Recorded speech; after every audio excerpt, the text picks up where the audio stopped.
नमस्कार विद्यार्थी मित्रांनो, मी तुमची एड्युकेटर श्वेता चंदनकर तुम्हा सर्वांचे global online UGC net set exam preparation या युट्यूब चॅनलवर स्वागत करते.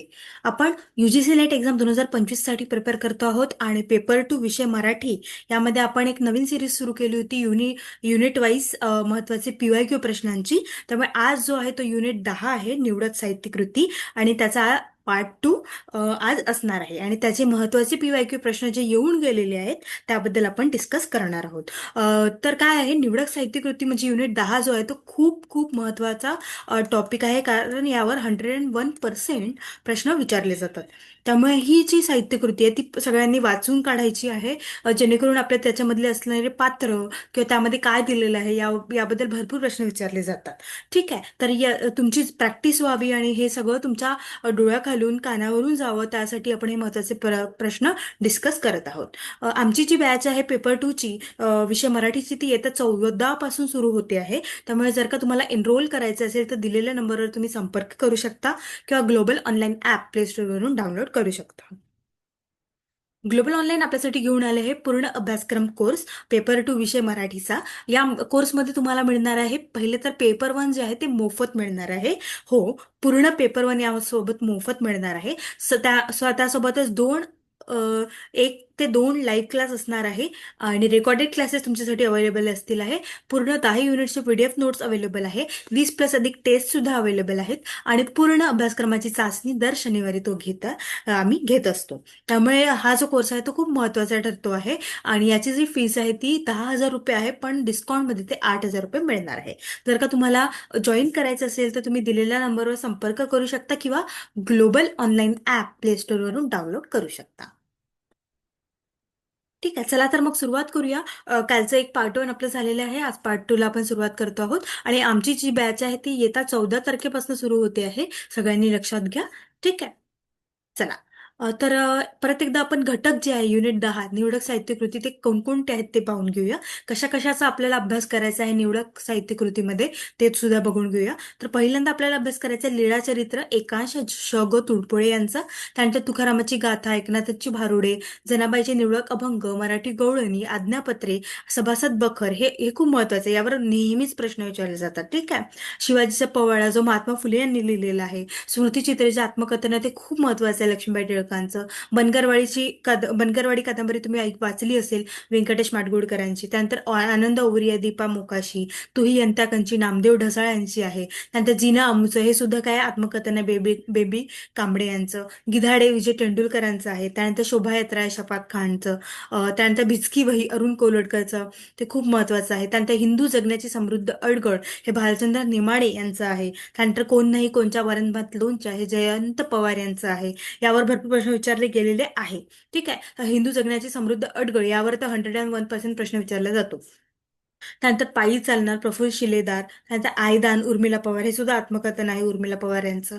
त्यानंतर वडी कादंबरी जी आहे ती शंकर पाटील यांची आहे. माणूस कादंबरी मनोहर तल्हार यांची आहे. जेव्हा मी जात चोरली होती, हे बाबूराव बागुल यांची कादंबरी आहे. त्यानंतर कोण म्हणते टक्का दिला, हे संजय पवार यांचे आहे. त्यामुळे आपल्याला निवडक साहित्य कृतीत हे पूर्णही साहित्य आपल्याला वाचायचं आहे, जेणेकरून आपल्याला त्यातले पात्र, त्यातली कथा, सगळं आपल्याला लक्षात असलं पाहिजे. त्यावरच प्रश्न विचारले जातात. त्यामुळे जर का तुम्ही हे पूर्ण साहित्य, जर का तुम्ही नवीन असाल तर पूर्ण साहित्य तुम्ही गोळा करा आणि एकदा तरी वाचून काढा.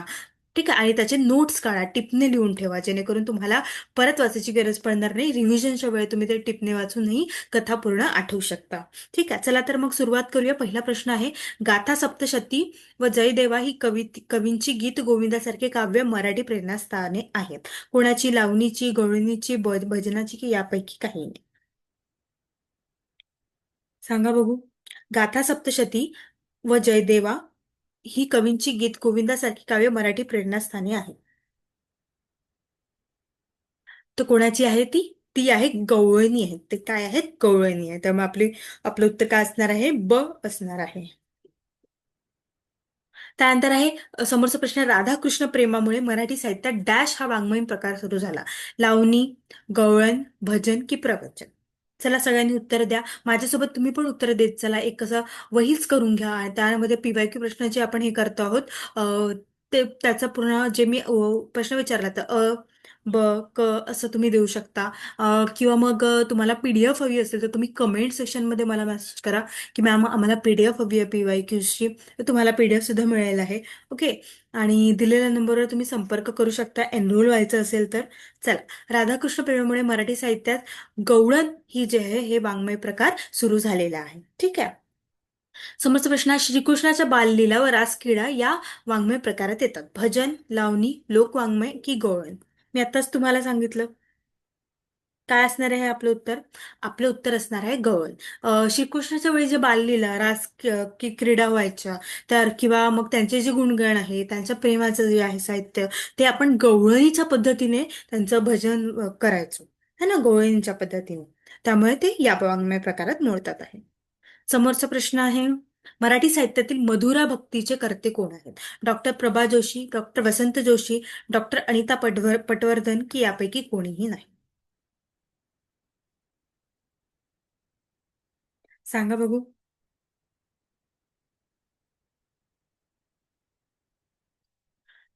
आपलं उत्तर काय असणार आहे? आपलं उत्तर असणार डॉक्टर प्रभा जोशी. यांनी हे मधुरा भक्तीवर आधारित अनेक रचना सुद्धा यांनी केलेल्या आहे. त्यामुळे आपलं उत्तर काय असणार आहे? असणार आहे. त्यानंतर डॅशची गवळण निळ्या श्याम रंगाशी एकरूप होऊन त्यात कृष्णाचे स्वरूप सर्व स्थिर चरात भरून राहिल्याचा प्रत्यय येतो. संत ज्ञानेश्वर यांना येतो, संत रामदेव यांना येतो, संत तुकाराम यांना येतो की संत एकनाथ यांना येतो? कोणाची गवळण आहे ज्यामध्ये आपल्याला मेघश्याम रंगाशी एकरूप होऊन त्यात कृष्णाचे स्वरूप असल्याचं जाणवतं? सांगा बघू. श्ल- कोणाच्या श्लोकांची गवळण मेघश्याम रंगाशी एकरूप कृष्णाचे स्वरूप सर्व स्थिरता भरून राहिल्यास प्रत्येक घटना याचे श्रेय कोणाला दिले जातं? याचं जे आहे ते दिलं जातं संत ज्ञानेश्वर यांना. ठीक आहे.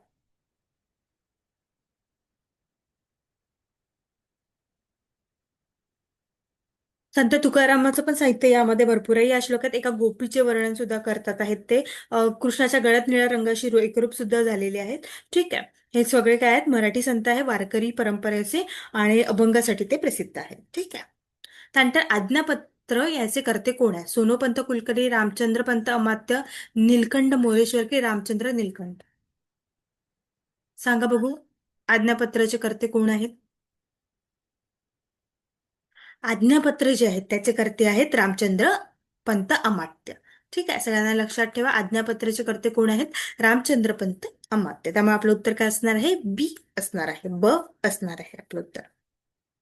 समोरचा प्रश्न आहे, प्रशासकीय व्यवस्था, अर्थव्यवस्था आणि संरक्षण व्यवस्था स्पष्ट करणारा ग्रंथ म्हणजे? सभासद बखर, आज्ञापंत, महिकावतीची बखर आणि यापैकी काही? सांगा बघू.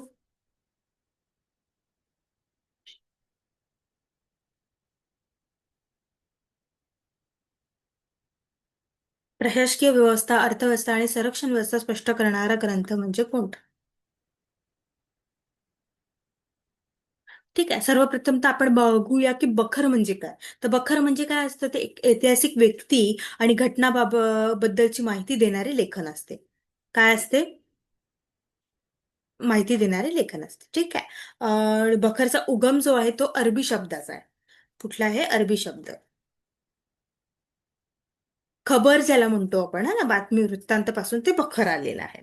त्यानंतर बकरीचे शासकीय बखर, धार्मिक बखर, सामाजिक बखर असे सुद्धा खूप सारे प्रकार आहेत. त्यानंतर छत्रपती शिवाजी महाराजांचे चरित्र वर्णन करणारी 91 कलमी बखर सुद्धा खूप प्रसिद्ध आहे. ठीक आहे. बखर हा इतिहास नसला तरी घडलेल्या घटनांची सविस्तर हकीकत यात आढळते आहे. त्यामुळे ऐतिहासिक माहिती जेव्हा आपण जमा करतो तेव्हा बखर हे खूप महत्वाचे ठरतात आहे. ठीक आहे. आपलं उत्तर काय असणार आहे? ते आहे आज्ञापत्र. प्रशासकीय व्यवस्था, अर्थव्यवस्था आणि संरक्षण व्यवस्था स्पष्ट करणारा ग्रंथ कोणता आहे? आज्ञापत्र असणार आहे. त्यानंतर समोरचा प्रश्न आहे, राजे सिंहासनारूढ झाले या योगी सर्व पृथ्वीवर मेल्श बादशाह मराठा बादशाह एवढा छत्रपती झाला. ही गोष्ट काही सामान्य झाली नाही, हे उद्गार कोणी काढले? रामचंद्र अमात्य, रामचंद्र निळकंठ, कृष्णाजी अनंत सभासद यापैकी कोणी नाही?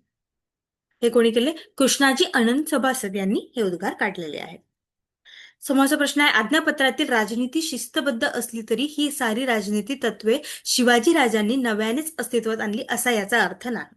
पूर्वार्ध बरोबर उत्तरार्ध चूक, पूर्वार्ध चूक उत्तरार्ध बरोबर, पूर्वार्ध उत्तरार्ध बरोबर, पूर्वार्ध उत्तरार्ध चूक, अशा पद्धतीचे प्रश्न नेहमीच विचारले जातात पूर्वार्ध आणि उत्तरार्धवाले. त्यामुळे हे जेव्हा आपण सॉल्व्ह करतो किंवा हे जेव्हा बघतो तेव्हा व्यवस्थितपणे एकदा वाचन करायचं, त्यानंतरच आपलं उत्तर टिक करायचं हा ना. आज्ञापत्रातील राजनीती शिस्तबद्ध असली तरी ही सारी राजनीती तत्वे शिवाजी राजांनी नव्यानेच अस्तित्वात आणली असा त्याचा अर्थ नाही. तर काय आहे, पूर्वार्ध आणि उत्तरार्ध दोन्ही बरोबर आहे. ठीक आहे, आपलं उत्तर काय असणार आहे, क असणार आहे. त्यानंतर समोरचा प्रश्न आहे, राजकर्तव्य प्रधानाची कर्तव्य वृत्तीविषयक धोरण यांचा अंतर्भाव राजा प्रधान संबंध वतन या व्यवस्थेत होतो. प्रशासकीय संरक्षण अर्थ की यापैकी काही नाही. राजकर्तव्य जे आहेत किंवा प्रधानाची कर्तव्य जे आहेत किंवा वृत्ती विषयक धोरण जे आहेत यांचा अंतर्भाव राजा प्रधान संबंध वतन यांच्या व्यवस्थेत होतो. सांगा बघू. ते होतं प्रशासकीय व्यवस्थेत होतं. कशात होतं ते, प्रशासकीय व्यवस्थेत होतं हे. त्यामुळे आपलं उत्तर काय असणार आहे, अ असणार आहे. त्यांच्या साहुकाराच्या योगाने राज्य आबादन होते, न मिळे त्या वस्तू ज्यात राज्यात येतात आणि ते राज्य काय होते, श्रीमंत होते. पडले सवटी प्रसंगी पाहिजे जे ते कर्जनाम मिळते, तेणे करून आले संकट परिहारितेने, हे लक्षण व्यवस्थेचे आहे.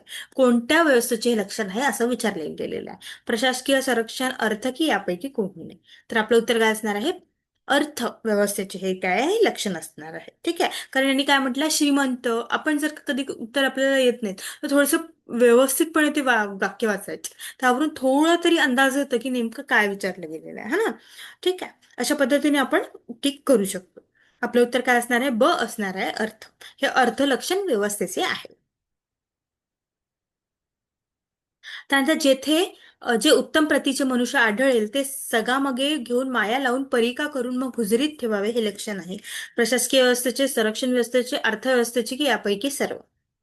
सांगा बघू. जेथे जे उत्तम प्रतीचे मनुष्य आढळेल ते समागमे घेऊन माया लावून परिका करून मग गुजारातील ठेवावे, हे लक्षण आहे. हे संरक्षण व्यवस्थेचे लक्षण आहे. कशाचे आहे, संरक्षण व्यवस्थेचे लक्षण. त्यामुळे आपलं उत्तर काय असणार आहे, ब असणार आहे. त्यानंतर समोरचा प्रश्न आहे, गडकोड हे राज्य, गडकोड म्हणजे राज्याचे मूळ, गडकोड म्हणजे खजिना, गडकोट म्हणजे सैन्याचे दल, गडकोट म्हणजे राज्यलक्ष्मी, हे उद्गार कोणाचे आहेत. सोनोपंत कुलकर्णी, रामचंद्र अमात्य, रामचंद्र निळकंठ की सोनोपंत बुंदेल. गडकोट हेच राज्य, गडकोट म्हणजे राजाचे मूळ, गडकोट म्हणजे खजिना आणि गडकोट म्हणजे सैन्याचे दल. गडकोट म्हणजे काय, राज्य लक्ष्मी. काय आहे आपलं उत्तर, ब रामचंद्र अमात्य यांनी यांचे असे उद्गार काढलेले आहे. त्यामुळे आपलं उत्तर काय असणार आहे, ब असणार आहे. समोरचा प्रश्न आहे, सभासद बखरचे कर्ते कोण आहेत. रामचंद्र अमात्य, खंडो बल्लाळ चिटणीस, कृष्णाची अनंत सभासद की मल्हार रामराव. सभासद बखर आपण पाहिलं होतं. सभासद बखर कोणाचे आहे, सभासद बखर आहे कृष्णाजी अनंत सभासदांचे. ठीक आहे, त्यामुळे आपलं उत्तर काय असणार आहे, क असणार आहे.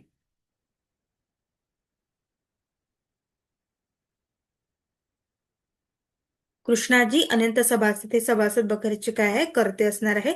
सभासद बखर ही शिवाजी महाराजांवरील सर्वात जुनी बखर आहे आणि ती 1694 मध्ये लिहिली गेली होती. त्यांचे कर्ता कोण आहे, कृष्णाजी अनंत सभासद.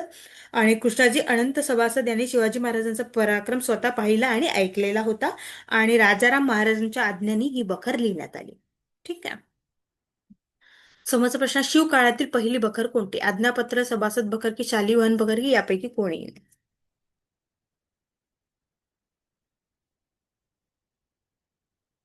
आत्ताच पाहिलं आपण. सभासद बखर ही शिवकाळातील पहिली बखर आहे, जी कोणी लिहिली होती, कृष्णाजी अनंत सभासद यांनी लिहिलेली होती. समोरचा प्रश्न आहे, शिवराज्याभिषेक शिवाजीराजे भागानगरास भेट, शिवाजीराजे व्यंकोची भेट आणि अफजल खान वध हे प्रसंग या ग्रंथात समाविष्ट झाले आहेत. शिव दिग्विजय, सभासद बखर, भोसले वंशचरित्र की मही कावतीची बखर. शिवाजी राज्याभिषेक, शिवाजीराजे, व्यंकोची भेट, अफजल खान वध कशात आलेले आहे, हे आले आहे सभासद बखर मध्ये. या ग्रंथात ते पूर्ण समाविष्ट असणार आहे. ठीक आहे. किती मध्ये झाली होती ती, 1694 मध्ये कृष्णाजी अनंत सभासद यांनी लिहिली होती. कोणाच्या आदेशावरून, राजाराम यांच्या आदेशावरून. समोरचा प्रश्न आहे, शिवाजी महाराजांच्या जीवनातील एकूण प्रसंगाचे निवेदन कृष्णाजी अनंत सभासी यांनी केलेले आहे. 71, 81, 77 की 97? सभासद बखरबद्दल विचारलंय, त्यामध्ये किती केलेले ते विचारलेलं आहे. किती केलेले आहे?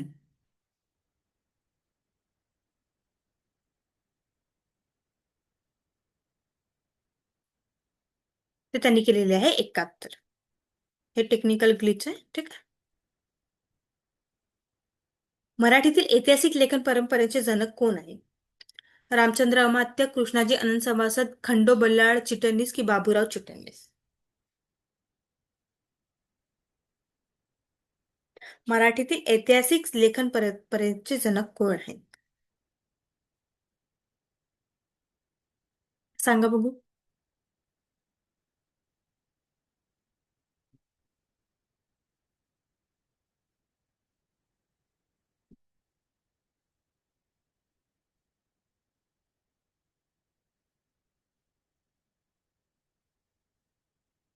मराठीतील ऐतिहासिक लेखन परंपरेचे जनक कोण आहे?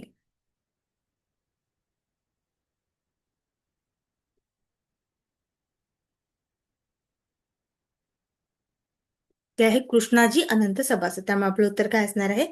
ब असणार आहे. ठीक आहे. महात्मा फुले यांनी शिवाजी राजाचा पोवाडा हा भागात विभागलेला आहे. किती भागात विभागले आहे ते आपल्याला विचारलेलं. 6, 8, 10 की 12? महात्मा फुले यांनी लिहिलेला आहे ना शिवाजी राजांचा पोवाडा. हे किती, याचे किती भाग आहेत ते विचारलेले आहे. तर किती भाग आहे याचे? याचे 8 भाग आहे. किती आहेत? 8 भाग.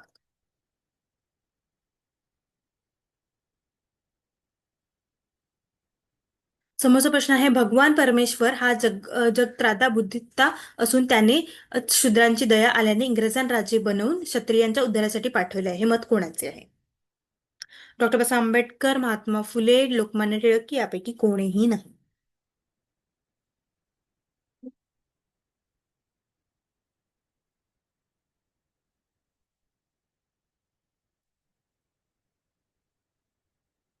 महात्मा फुले. भगवान अ, परमेश्वर हा जगत्राता बुद्धी दाता असून त्याने शूद्रांची दया आल्याने इंग्रजांना राजे बनवून क्षत्रियांच्या उद्धारासाठी पाठवले आहे. हे मत कोणाचे आहे? महात्मा फुले यांचे आहे. त्यामुळे आपलं उत्तर काय असणार आहे? ब असणार आहे. त्यानंतर शिवाजी राजांचा पोवाडा निर्माण करण्यास महात्मा फुले यांना कोणी कोणी मदत केली? भंडारकर, बाबा बाबा पद्मनजी, गंगाधर शास्त्री की यापैकी सर्व?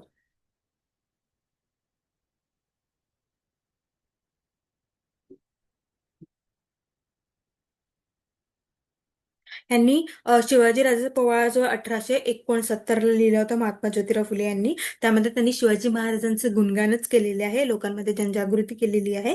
ठीक आहे.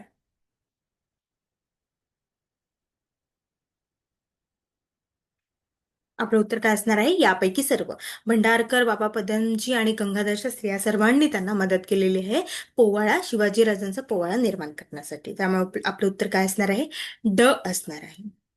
त्यानंतर ब्रह्मराजाच्या मृत्यूनंतर उरलेल्या क्षत्रिय दास्यात अडकलेल्या क्षत्रियांची सुटका करण्यासाठी कोण 21 वेळा लढले आहे?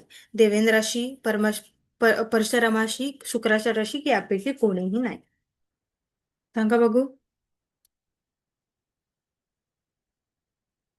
ब्रह्मराजाच्या मृत्यूनंतर उरलेल्या क्षत्रिय दासात अडकलेल्या क्षत्रियांची सुटका करण्यासाठी हे डॅश 21 वेळा लढले आहे. कोण? परशुरा परशुरामाशी यांच्याशी लढलेले आहे. आपलं उत्तर काय असणार आहे? ब असणार आहे.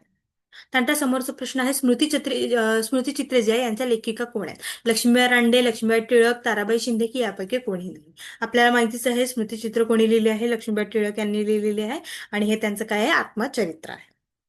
त्यानंतर समोरचा प्रश्न आहे, माझे चरित्र लिहायचे झाले तर ते तसे घडले तर ते घडले तसे लिहा हा उपदेश यांनी केलाय. कोणी केलाय? लोकमान्य टिळकांनी, नावा टिळकांनी, ताराबाई शिंदे यापैकी कोणीही नाही? सांगा बघू. माझे चरित्र लिहायचे झाले तर ते घडले तसे लिहा हा उपदेश कोणी केलेला आहे? हा उपदेश कोणी केलेला आहे? हा उपदेश केलेला आहे नावा टिळक यांनी. ठीक आहे.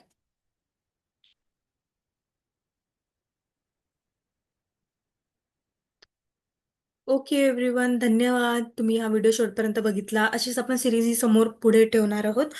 पूर्ण युनिट 10 ते युनिट 1 पर्यंत आपण जाणार आहोत आणि पूर्ण PYQs आपण इथे अभ्यास करणार आहोत. त्यामुळे जर का तुम्ही आता नुकताच सुरुवात केलेली असेल अभ्यासाला किंवा तुमचा अर्धा पण झाला असेल तरी रिव्हिजनसाठी हे उत्तम सिरीज ठरणार आहे. त्यामुळे नक्कीच फॉलो करा आणि तुम्हाला जर का PDF हवी असेल तर कमेंट सेक्शनमध्ये नक्की या. आणि जर का तुम्हाला आमची बॅच विकत घ्यायची असेल जी येत्या 14 जुलैपासून सुरू होते आहे, तर तुम्ही या दिलेल्या नंबरवर फोन करू शकता, व्हॉट्सअप करू शकता किंवा ग्लोबल ऑनलाईन ॲप प्ले स्टोअरवरून डाउनलोड करू शकता. पेपर टू मराठी, ठीक आहे, यासाठी तुम्ही बॅचेस घेऊ शकता. थँक्यू.